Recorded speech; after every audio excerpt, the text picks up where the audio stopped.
नमस्कार दोस्तों, मैं अभिषेक तिवारी आप सभी का बहुत बहुत स्वागत करता हूं आपके अपने YouTube चैनल लक्ष्य बी इनविंसिबल पर।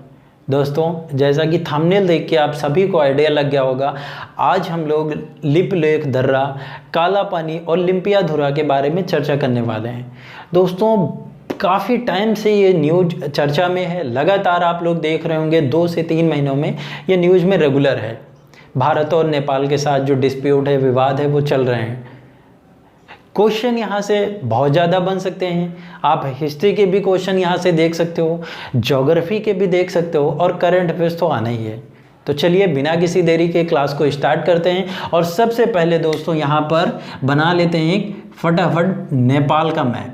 ठीक है दोस्तों, सबसे पहले हम बात करेंगे यहाँ पर पॉलिटिकल मैप की, या कह सकते हो कि राजनीतिक सीमा जो है उसके बारे में बात करेंगे। और उसके बाद प्राकृतिक सीमा की बात करेंगे। कौन कौन से ऐसे स्टेट हैं भारत के जो नेपाल के साथ बाउंड्री शेयर करते हैं, उसके बारे में चर्चा कर लेते हैं, बहुत ज़्यादा इंपॉर्टेंट है। और उसके बाद फिर हम लोग आगे की चर्चा स्टार्ट करेंगे। तो सबसे पहले यहाँ पर दोस्तों जो सबसे इम्पॉर्टेंट बात निकल कर सामने आते हैं, उत्तराखंड। ठीक है, उत्तराखंड जो है भारत का राज्य, वो नेपाल के साथ बाउंड्री लगाता है। कितने किलोमीटर के आसपास दोस्तों? 306 किलोमीटर के आसपास जो है उत्तराखंड वो बाउंड्री शेयर करता है नेपाल के साथ। अब यहाँ पर जो दूसरे नंबर पे आता है वो हमारा आता है यूपी। ठीक है, यूपी की दोस्तों बात करें तो सबसे ज़्यादा बाउंड्री शेयर करता है, 651 किलोमीटर के आसपास जो है नेपाल के साथ बाउंड्री शेयर करता है। अब हम बात करेंगे दोस्तों यहाँ पर बिहार की। बिहार की बात करें तो दोस्तों 601 किलोमीटर के आसपास बिहार भी सीमा साझा कर रहा है। एक और आता है इसके बाद फिर पश्चिम बंगाल। पश्चिम बंगाल की दोस्तों बात करेंगे तो 98 किलोमीटर जो है बाउंड्री शेयर कर रहा है नेपाल के साथ। लास्ट में एक स्टेट है आपका सिक्किम। दोस्तों सिक्किम 91 किलोमीटर के आसपास जो है वो बाउंड्री शेयर करता है। तो ये अभी आपने देखा कि जो ये राजनीतिक मैप है, राजनीतिक मैप में आप सभी लोग ये सारी चीज़ें देखते हो, कौन से स्टेट किसके साथ बाउंड्री शेयर कर रहे हैं। ठीक है ना, इतनी बात क्लियर हो चुकी है आपको। ये नेपाल देश है आपका, नेपाल देश है। ठीक है, और कितने राज्य हो रहे हैं? एक उत्तराखंड, दूसरा उत्तर प्रदेश, तीसरा बिहार, चौथा पश्चिम बंगाल और पांचवा सिक्किम। क्वेश्चन बहुत पूछे जाते हैं। ठीक है, स्टेटमेंट वाले क्वेश्चन पूछे जाते हैं, मिलान करने वाले क्वेश्चन पूछे जाते हैं, तो ये बड़ा इंपॉर्टेंट हो जाता है। अब इसके बाद दोस्तों हम लोग बात करेंगे प्राकृतिक सीमा की। दोस्तों गंगा नदी, ठीक है, आगे बढ़ते हैं उसके बाद फिर शारदा आ जाती, काली नदी। ठीक है, जो विवाद है, काली नदी आ गई, शारदा नदी आ गई, और फिर आगे हम बढ़ेंगे तो यहाँ पर कोसी निकल के आ जाती है, लास्ट में आपकी मेची आ जाती है। तो इस तरह की जो नदियां हैं वो क्या है? प्राकृतिक सीमा बना रही हैं नेपाल और भारत के बीच में। शिवालिक श्रेणी की बात करें तो 2 बराबर भागों में डिवाइड कर रही हैं दोनों देशों को। ये सब क्या है? ये सब प्राकृतिक सीमा बना रही हैं। ठीक है, इतनी बात क्लियर हुई। अब हम लोग दोस्तों बात करेंगे, अपने मेन मुद्दे पे आते हैं कि कहां पर हमारा लिम्पियाधुरा है, कहां पर लिपुलेख है, और कौन से क्षेत्र को हम लोग काला पानी बुलाते हैं, और विवाद क्या है इसके बारे में हम यहां पर समझेंगे। तो दोस्तों ये हो गया आपका लिम्पियाधुरा।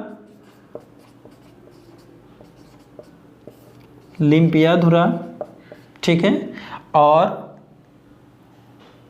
ये क्षेत्र हो गया आपका लिपुलेख।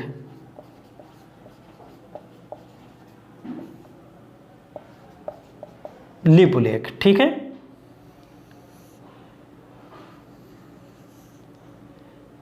समझो, अच्छे से समझो, सारी चीजें क्लियर होंगी। ठीक है, ये लिम्पियाधुरा और ये आपका लिपुलेख, और ये वाला जो क्षेत्र है लगभग 35 किलोमीटर के आसपास, इसको हम क्या बोलते हैं दोस्तों? काला पानी का क्षेत्र कहते हैं। ठीक है, क्या कहते हैं? काला पानी। अब सुनो विवाद क्या है। तो सबसे पहले हम लोग दोस्तों बात कर लेते हैं विवाद कहाँ से इसकी स्टार्टिंग हुई। दोस्तों आप सभी को पता है कि मार्च 2019 में भारत ने एक मैप जारी किया था। सबको पता है कि दो जो स्टेट थे पहले उनको यूनियन टेरिटरी में कन्वर्ट किया गया था। आपका जम्मू कश्मीर हो गया और आपका क्या हो गया, लद्दाख। और जब इनको यूनियन टेरिटरी या कह सकते हो केंद्र शासित प्रदेश बनाया गया, उसके बाद इंडियन गवर्नमेंट ने एक मैप जारी किया जिसमें काला पानी, लिपुलेख और लिम्पियाधुरा का जो क्षेत्र है वो मैप में दिखाया गया। अब जैसे ही अब बात पता चली नेपाल को, भड़क उठा कि भाई ये कैसे कर सकते हो कि हमारे क्षेत्र को आप अपने मैप में कैसे दिखा सकते हो। ठीक है, अब क्या हुआ, भारत ने ये कहा कि नहीं भाई, आप 2018 या 17 का मैप उठाकर भी देखोगे तो वहां पर भी ये क्षेत्र हमारे मैप में दिखाया गया है। तो नेपाल ने कहा नहीं भाई, आप 1816 में हुई सुगौली की संधि को याद कराई, जो ब्रिटेन ने हमारे और आपके बीच में करवाई थी। उसमें कहा गया है कि ये क्षेत्र जो है वो हमारा है। तो इस तरह का विवाद चलता रहा। ठीक है, बात यहीं नहीं रुकी, इसके आगे भी बढ़ती रही और आगे बढ़कर कहाँ पहुंची, भारत ने तिब्बत या कह सकते हो चीन सड़क मार्ग संगठन के द्वारा एक सड़क का निर्माण करवाया। कहाँ से कहाँ तक, सुनो जरा। उत्तराखंड में एक स्थान पड़ता है, ठीक है, उत्तराखंड में एक स्थान पड़ता है जिसको कहते हैं पिथौरागढ़। क्या कहते हैं दोस्तों, पिथौरागढ़। पिथौरागढ़ वहां से लेकर, ठीक है, वहां से लेकर लिपुलेख दर्रे तक, ठीक है, 80 किलोमीटर सड़क बना दी गई। कितनी दोस्तों, 80 किलोमीटर के आसपास सड़क बना दी गई।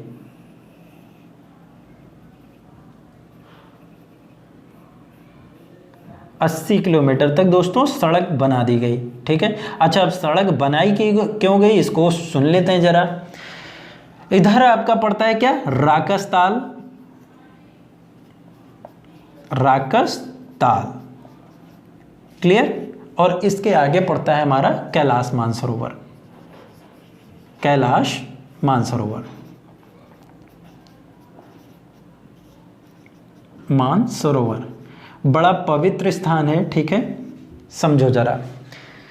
भारत ने कहा कि भाई हम कैलाश मानसरोवर की जब हमारे यात्री या तीर्थ यात्री यात्रा करते हैं तो हम लोग रास्ता जो पहले जाते थे, जिस रास्ते से, वो क्या था, इधर से पहुंच के सिक्किम होते हुए यहाँ पहुंचते थे। ठीक है, इधर कहीं तो बड़ा टाइम लग जाता था, 7 से 8 दिन लग जाते थे।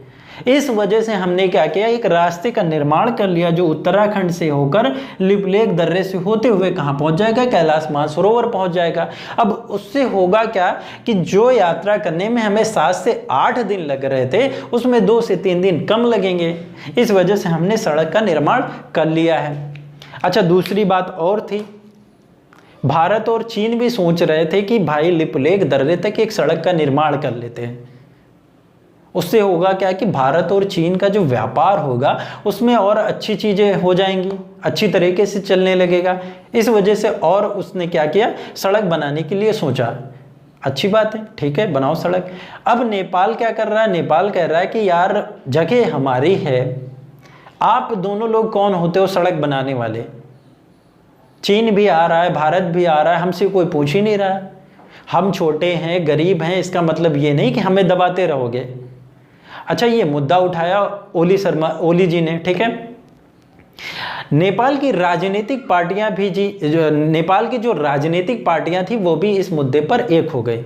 उन्होंने कहा कि नहीं भाई, बात तो सही है, जब जगह हमारी है हमसे तो पूछना चाहिए ना एक बार।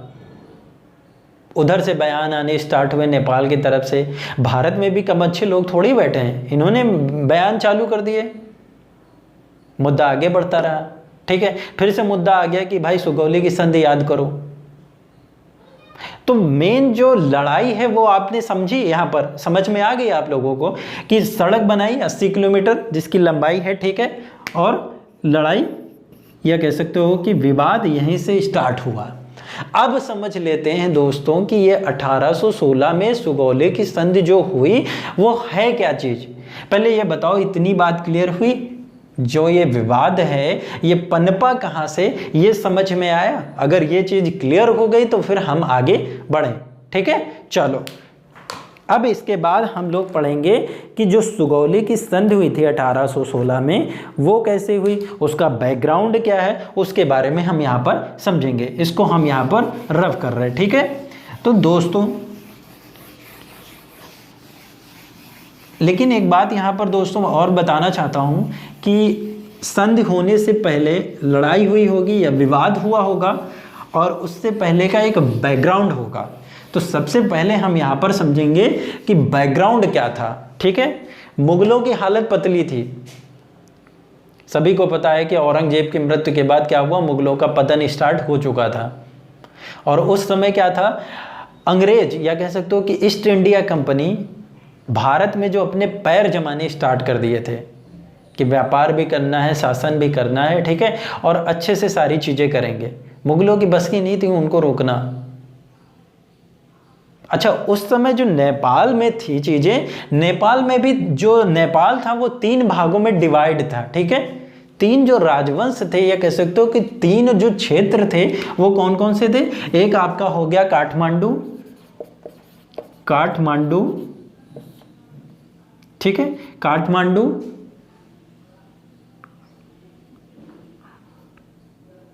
दूसरा हो गया आपका पाटन, और पाटन के बाद आपका हो गया भक्तपुर, ठीक है। कौन कौन से हो गए, 3 राजवंश या 3 क्षेत्र हैं आपके, काठमांडू, काठमांडू, ठीक है, पाटन और भक्तपुर।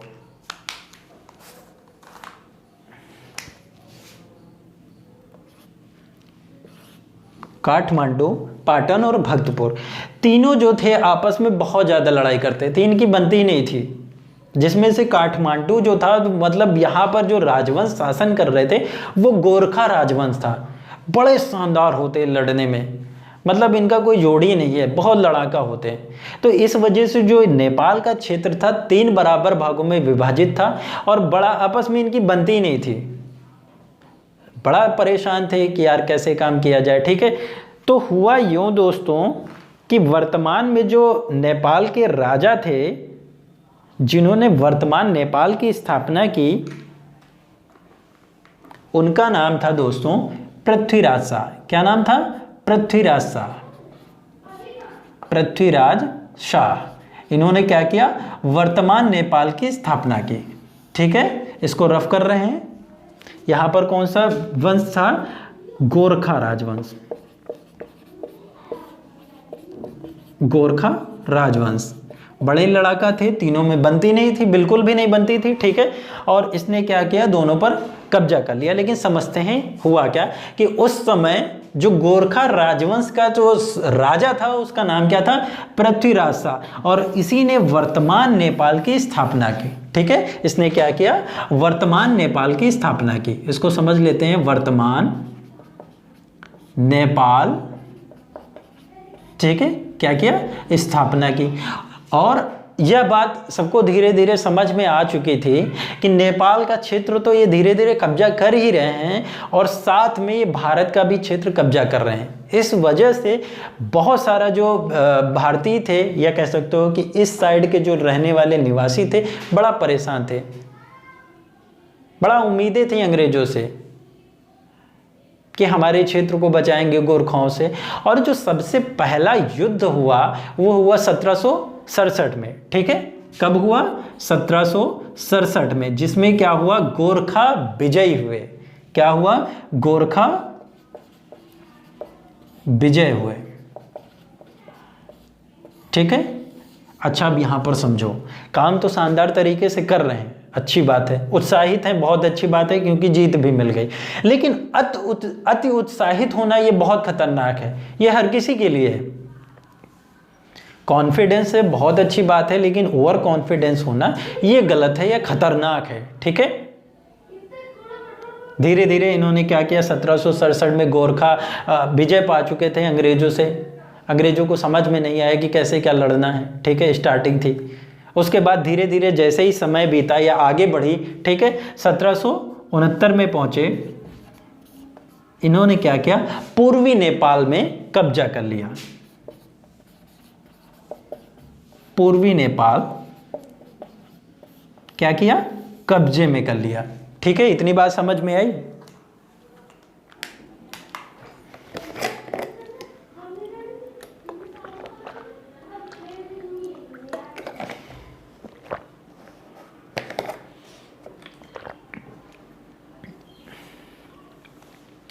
अब उसके बाद बात करेंगे दोस्तों यहाँ पर 1773 होगा, ठीक है।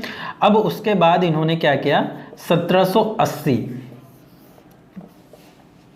ठीक है, 1780 में इन्होंने सिक्किम का जो पश्चिमी भाग था, सिक्किम का जो पश्चिमी भाग था उस पर कब्जा कर लिया। सिक्किम का पश्चिमी भाग, ये वाला जो क्षेत्र था, ठीक है, इसको ऐसे बनाओगे, इस सिक्किम का जो पश्चिमी भाग है और उस पर इन्होंने कब्जा कर लिया, ठीक है। धीरे धीरे और बढ़ती गई चीजें। उसके बाद फिर ये पहुंचे 1790 में। 1790 में दोस्तों इन्होंने क्या किया, काली नदी या कह सकते हो कि शारदा वाला जो क्षेत्र था, ठीक है, उस पर भी कब्जा कर लिया।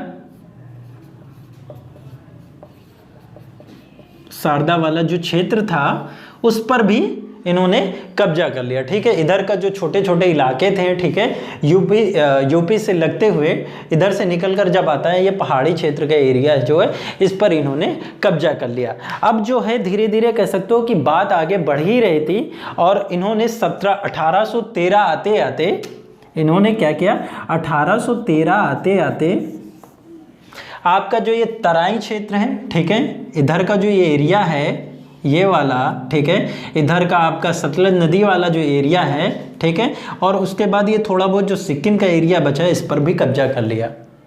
कह सकते हो कि भारत का तराई क्षेत्र पर कब्जा कर लिया 1813 में, तराई क्षेत्र, ठीक है। पौड़ी गढ़वाल वाले जो एरिया हैं, ठीक है, वो इन्होंने कब्जा कर लिया। बड़ा परेशान थे कि यार कौन कैसे काम चलेगा, कौन आएगा जो इन सब क्षेत्रों से हमें बचाएगा या गोरखाओं से हमें बचाएगा।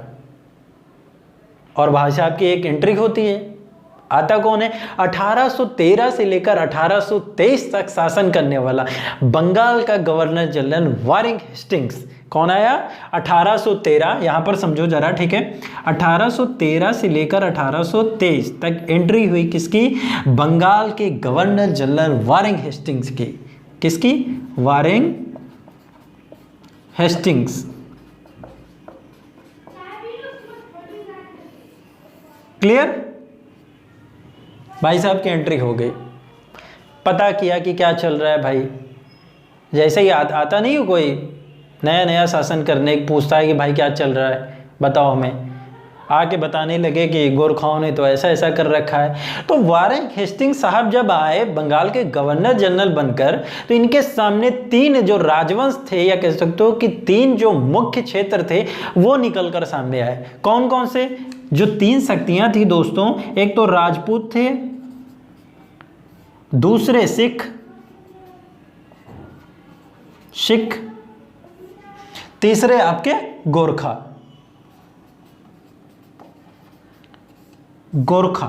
ठीक है, इन्होंने सोचा राजपूत से बाद में निपट लेंगे, सिख थोड़ा सा कमजोर हैं, इनको भी बाद में देखा जाएगा, सबसे पहले गोरखाओं को देख लेते हैं, जो थोड़े बहुत क्षेत्र इन्होंने कब्जा किए हैं उसको वापस ले लेते हैं।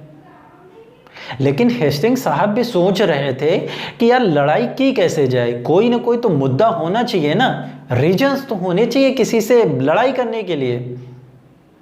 अब रीजन्स तो बनाने पड़ेंगे, ऐसे काम थोड़ी चलेगा। और बन गए, दो रीजन सफिशिएंट थे। पहला रीजन क्या था कि भारत के जो जिन क्षेत्रों पे आपने कब्जा किया है वो गलत है, एक विवाद ये निकाल के रखा सामने। दूसरा विवाद ये रखा गया कि भाई हम जो है वो चीन के साथ व्यापार करना चाहते हैं और बीच में आ पा रहे हो। और दो रीजन ये जो थे वो सफिशिएंट थे लड़ाई करने के लिए।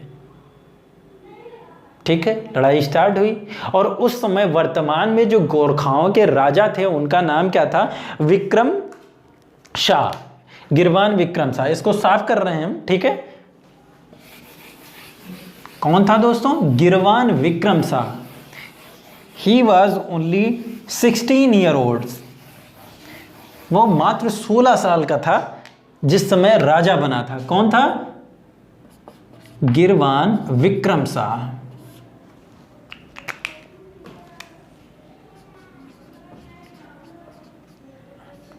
विक्रम शाह। उस समय गोरखाओं का जो राजा था वो कौन था? गिरवान विक्रम शाह। कितने साल का था? इसकी जो एज थी वो क्या थी? 60, यानी 16 साल का था, 16 ईयर ओल्ड। ठीक है, लेकिन इंपॉर्टेंट ये था कि इसका जो एक सेनापति था वो बड़ा लीजेंड आदमी था। नाम क्या था? भीम सिंह थापा। भीम सिंह थापा, बहुत शानदार आदमी। ये वही स्टोरी होगी जैसे नहीं अकबर जब राजा बना तो उसकी उम्र 13 साल की थी। ठीक है, वैसे ही था। इसके पास एक्सपीरियंस नहीं था, पता नहीं था कैसे शासन करना, लेकिन इसके पास क्या था? एक सेनापति था, वो बहुत शानदार था। सेनापति का नाम भीम सिंह थापा। ठीक है, लड़ाई स्टार्ट हुई। लड़ाई दोस्तों स्टार्ट हुई थी 1814 से लेकर 1816 तक, यानी 2 साल चली। ठीक है, लड़ाई चलती रही। हुआ ये कि ये जो गोरखा थे ये युद्ध हार गए। लड़ने में तो सक्षम थे, बहुत ज़्यादा लड़ाका थे। एक गोरखा 10 लोगों पर भारी पड़ता था, लेकिन कुछ कारण थे या कमियां थी जिसकी वजह से युद्ध हार गए। हुआ यूं कि इनके पास एक तो सैनिक कम थे गोरखाओं के पास, दूसरा इनके पास जो हथियार वेपन्स थे वो बहुत कम मात्रा में थे, या उतने जो एडवांस थे वो एडवांस लेवल के होने चाहिए थे वो नहीं थे, आधुनिक नहीं थे। इस वजह से इनको हार का सामना करना पड़ा। अच्छा, जब ये हार गए तो अब तो इनको वापस करना पड़ेगा जो भारत से लिया था, कब्जे में किए थे क्षेत्र। लेकिन इनकी लड़ाई से एक अच्छी चीज जो थी कि अंग्रेज बड़ा खुश हुए। अंग्रेज भी सोच रहे कोई तो आया यार लड़ने वाला, बड़ा खुश हैं इसकी लड़ाई से। हार भले गए वो अलग की बात है, लेकिन हम इससे खुश हैं। ठीक है, खैर वो अलग की बात है।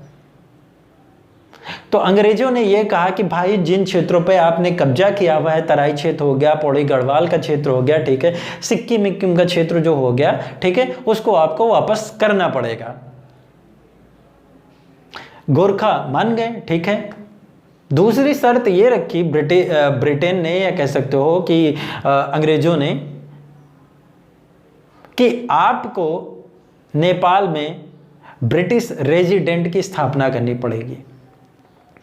गोरखा मान गए, ये भी मानना पड़ेगा। और तीसरा ये रखा कि रेजिमेंट जो है गोरखा रेजिमेंट वो हम बनाएंगे।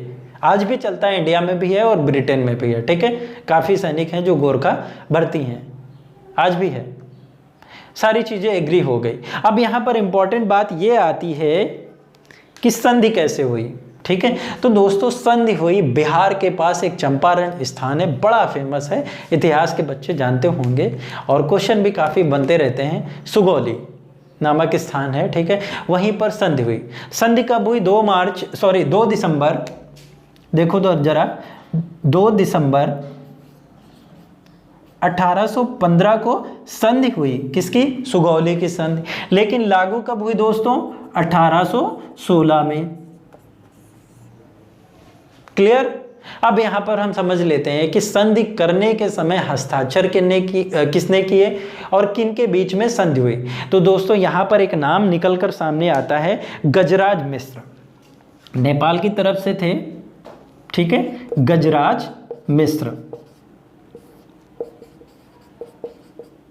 एक और नाम है साथ में इनके, और वो है चंद्रशेखर उपाध्याय। चंद्रशेखर उपाध्याय। ठीक है, इन्होंने नेपाल की तरफ से साइन किए थे जब संधि हुई थी। और अंग्रेजों की तरफ से एक भाई साहब थे जिनका नाम था ब्रेड शाह। ठीक है, अंग्रेजों की तरफ से थे ब्रेड शाह। इधर देख लेना आप लोग, ये भाई साहब। ठीक है, अंग्रेजों की तरफ से इन्होंने साइन किए। अब समझो जरा, अंग्रेज की तरफ से ये भाई साहब थे और नेपाल की तरफ से ये भाई साहब थे। ठीक है, जिन्होंने साइन किए। अब हस्ताक्षर हो गए, अच्छी बात है। कागज पे हमने क्या किया कि जो चीज़ें थी, सारी शर्तें थी, उनको मान ली। लेकिन हुआ ये कि वहाँ पर जाकर किसी ने नहीं देखा, ये जाकर किसी ने ऐसे कोई पॉइंट नहीं बनाया या निशान नहीं बनाया जिससे क्लियर हो पाया कि भारत और नेपाल अब अलग अलग है। हुआ क्या, कैसे बंटवारा हुआ? इन्होंने कहा कि भाई जो आपका नेपाल का इधर की जो सीमा है, इसको ऐसे कह सकते हो कि पश्चिमी जो सीमा है वो कहाँ से स्टार्ट होगी? वो काली नदी से स्टार्ट होगी। और जो पूर्वी सीमा है वो कहाँ से स्टार्ट होगी? मेची नदी से स्टार्ट होगी। मेची नदी जो महानंदा की सहायक नदी है, महानंदा जो गंगा की सबसे आखिरी में या अंतिम मिलने वाली सहायक नदी है। मान लिया गया उस समय, लेकिन वहां पर जाकर किसी ने नहीं देखा। अब विवाद क्या है उसको जरा समझो। लास्ट में हमने अभी पीछे मैप बनाया था कि 2 धाराएं थी। नेपाल कहता है, फिर से बना लेते हैं इसको, यहां बना लेते हैं, ठीक है, समझो जरा। ये आपका हो गया लिम्पियाधुरा, और ये आपका हो गया लिपुलेख, ठीक है, लिपुलेख। और ये क्षेत्र है काला पानी। नेपाल कहता है नहीं भाई, काली नदी या कह सकते हो कि ये जो धारा है, ठीक है, ये यहाँ से निकली है, कहाँ से? लिम्पियाधुरा से। और भारत कहता है नहीं भाई, यहाँ से निकली कहाँ से? लिपुलेख दर्रे से, और ये जो काला पानी का जो क्षेत्र है वो हमारा है। अब दोनों सही हैं, ठीक है, जो सुगौली की संधि में लिखा गया वो भी सही है। होता क्या है कि नदियों का ओरिजिन कहीं से भी हो सकता है, या कह सकते हो कि जब निकलती हैं तो 2 धाराओं में भी बढ़ सकती हैं, लेकिन वहां पर जाकर किसी ने नहीं देखा कि धाराएं कहां से निकल रही हैं, या निशान ऐसा कोई नहीं बनाया जिससे दोनों देशों में आपस में विवाद ना हो। और ये वो विवाद जो है ये चलता रहेगा जब तक इस पर कोई अच्छा सा निर्णय नहीं आएगा। भारत और नेपाल ने कोशिश भी की कि चलो यार ब्रिटेन चलते हैं, इसका कुछ सोल्यूशन निकालते हैं। ब्रिटेन के प्रधानमंत्री या जो भी वहाँ पर हैं, ठीक है, कागज पत्र देखते हैं, सारे सुगौली की संधि देखते हैं, उनके सामने भी यही चीज़ें निकल के आ जाती है कि भाई क्या बताएं हम, कौन सी धाराएं हैं। तो विवाद जो है वो आपको समझ आया? इतनी बात आप पहले बताओ। क्लियर हुआ ना कि क्या विवाद चल रहा है, कहाँ से कौन सी सड़क बनी, और सड़क बनी तो जाएंगे कहाँ? कैलाश मानसरोवर, ठीक है, और क्या है सुगौली की संधि। इतनी बात आई हो आप सभी लोगों को क्लियर हुई होगी। एक बार फटाफट रिकैप कर लेते हैं और उसके बाद क्लास को यहीं पर वाइंड अप करते हैं, ठीक है दोस्तों। स्टार्ट हम लोगों ने किया था नेपाल के और भारत के साथ जो हमारे स्टेट हैं उनकी सीमा, ठीक है, और उसके बाद प्राकृतिक सीमा कैसे बनती है उसके वहाँ पर हमने चर्चा की थी, ठीक है। विवाद कहाँ हुआ था? पहले तो यूनियन टेरिटरी बनी, उसके बाद मैप जारी किया गया, वहाँ से थोड़ी सी हल्की फुल्की कह सकते हो कि विवाद स्टार्ट हुआ। उसके बाद क्या हुआ? उसके बाद फिर भारत और भारत तिब्बत सड़क संगठन ने मिलकर एक सड़क का निर्माण किया जो पिथौरागढ़ से होकर लिपुलेख दर्रा तक जाती है, और वहां से विवाद स्टार्ट हुआ। नेपाल ने कहा सुगौली की संधि आप देख लो, तो हम लोगों ने क्या किया भाई, चलो फटाफट देख लेते हैं। सुगौली की संधि में हम लोगों ने चर्चा कर ली कि नेपाल उस समय 3 भागों में डिवाइड था। काठमांडू हो गया, पाटन हो गया, भक्तपुर हो गया।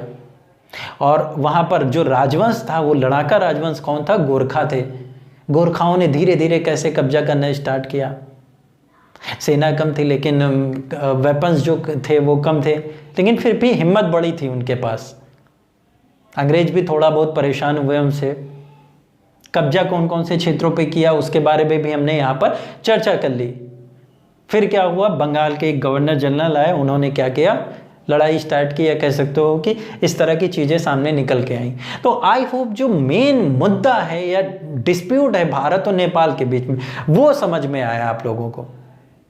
दोस्तों क्लास अच्छी लगी तो फटाफट शेयर करिए और सब्सक्राइब करिए, ठीक है। Thank you.